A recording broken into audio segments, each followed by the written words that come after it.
আসসালামু আলাইকুম। আমি আজকে তৈরি করে দেখাবো বেগুন ভাজা। বেগুন ভাজা অল্প তেলে অল্প সময়ে আমরা পুরো রান্নাটার জন্য 15 মিনিট সময় লাগবে। আবার অনেকে বলে যে মাঝে মাঝে শক্ত হয়ে যায়, তা আমি যেভাবে করছি সেভাবে করলে আপনাদেরও হবে না। ভাত কিংবা পোলাওর সাথেও পরিবেশন করতে পারেন বেগুন ভাজা। তো চলুন বেগুন ভাজি করা তৈরি। প্রথমেই আমি একটা বড় বেগুন নিয়েছি, বেগুনটাকে কেটে নিচ্ছি। 1 ইঞ্চি করে করে কেটে নিব।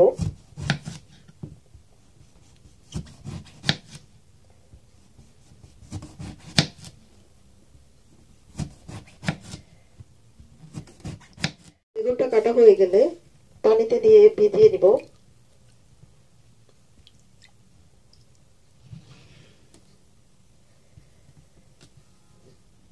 ধুয়ে তারপর তুলে নিব। একটু পানিতে তুলে নিয়েছি, পানিতে ধুয়ে নিচ্ছি। বেগুনটাকে কেটে নিয়েছি 1 ইঞ্চি করে।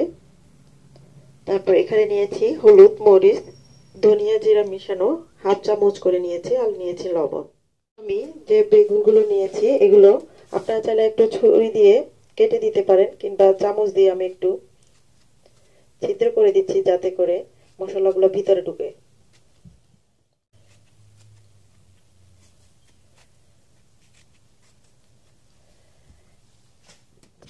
এখন এগুলোতে হলুদ, মরিচ, ধনিয়া, জিরা, লবণ এগুলো দিয়ে মেখে নিব।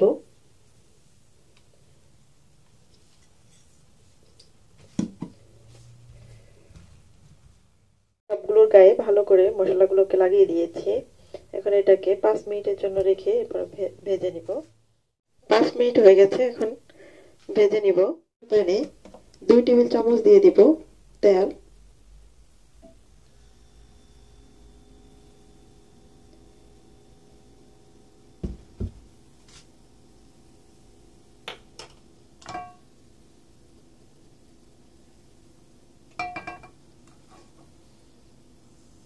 তেলটা একটু গরম হলে দিয়ে দিব বেগুন। গরম হয়ে গেছে, এখন দিয়ে দিচ্ছি।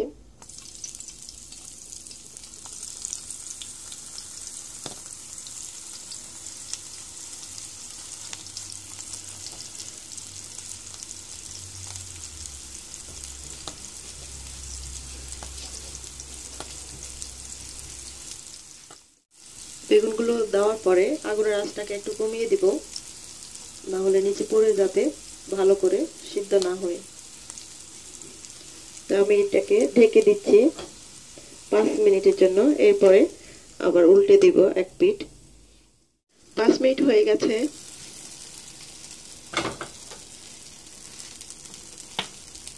এখন উল্টে দিব।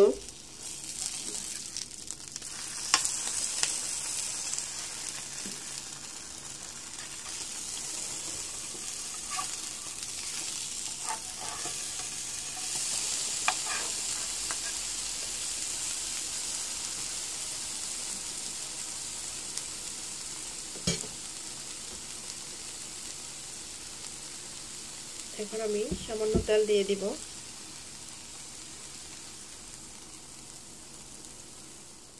এগুলো সিদ্ধ হয়ে একদম নরম হয়ে ছোট হয়ে গেছে আকারে।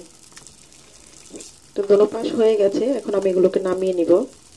যদি মনে করেন যে অনেক বেশি তেল হয়ে গেছে বেগুনে, তাহলে সবগুলোকে এক পাশে নিয়ে একটা কর্নার করে রাখলে সবগুলো তেল এক সাইডে চলে আসবে, কিংবা কোনো ঝাঁঝরিতে, পরিষ্কার ঝাঁঝরিতে রেখে দিলে নিচে তেলগুলো পড়ে যাবে, নিচে কোনো পেয়ালা দিয়ে বেশি তেল মনে হলে।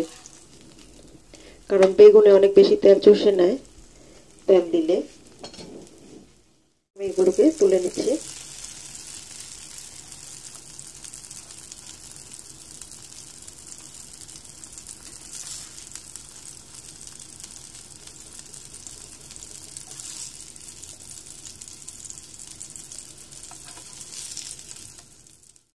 তৈরি করে নিয়েছি বেগুন ভাজা। আপনারা ওইভাবে ট্রাই করে দেখেন। সবাই ভালো থাকুন, সুস্থ থাকুন। আল্লাহ হাফেজ।